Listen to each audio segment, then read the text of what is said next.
પોતાનો તાવ ને એવું આવ્યું હતું ત્યારે હું સલીમ હોસ્પિટલ રાજકોટ ખાતે આવેલો હતો. ત્યારબાદ ગેસ્ટ્રો સર્જન ડૉક્ટર દર્શન પટેલે એમણે જે ચેકઅપ કર્યું અને કીધું કે સોનોગ્રાફી કરવું પડશે.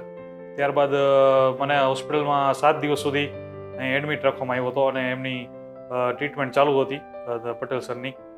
અને હોસ્પિટલનો સ્ટાફ, નર્સિંગ સ્ટાફ ખૂબ જ સારો છે અને ખૂબ જ હોશિયાર છે. અને એ સિવાય જે બાકીનો સપોર્ટિંગ સ્ટાફ છે પણ ખૂબ જ સારો છે.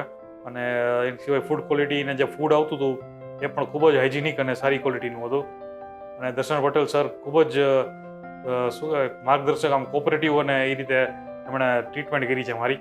ખૂબ જ સારી રીતે ટ્રીટમેન્ટ કરી છે અને એક ફેમિલી મેમ્બરની ટ્રીટમેન્ટ કરતા હોય ને એ રીતે એમણે મારી ટ્રીટમેન્ટ કરી છે. અમારા દર્દી મિહિરભાઈ વ્યાસ કે જેઓ લગભગ 32 વર્ષની ઉંમરના છે અને ઇમરજન્સી વિભાગમાં પેટમાં દુખાવાની ફરિયાદ સાથે તથા હાઈગ્રેડ ફીવર સાથે ઇમરજન્સી વિભાગમાં આવેલા હતા.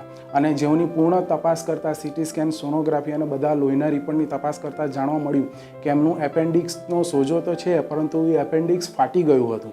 અને આખા પેટની જે કેવિટી કહેવાય એ આખા પેટની કેવિટીની અંદર એ એપેન્ડિક્સનું જે પરુ કહેવાય એ આખા પેટમાં ફેલાઈ ગયેલું હતું. અને સાથે સાથે આવા કેસમાં જ્યારે લાંબો સમય વીતી ગયો ત્યારે એપેન્ડિક્સ ફાટેલું હોય અને ત્યાં ગાંઠ પણ પડી જતી હોય છે.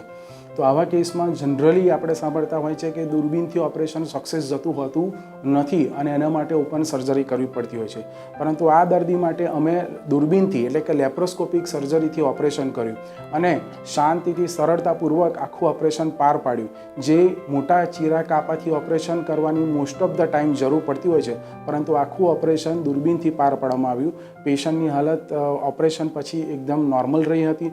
અને દર્શન પટેલ સર અને એમની ટીમ ખૂબ જ હોશિયાર છે અને એમની ટીમે ખૂબ જ સરસ રીતે મારું એપેન્ડિક્સનું ઓપરેશન પૂરું કર્યું છે અને મારી સારવાર કરી છે.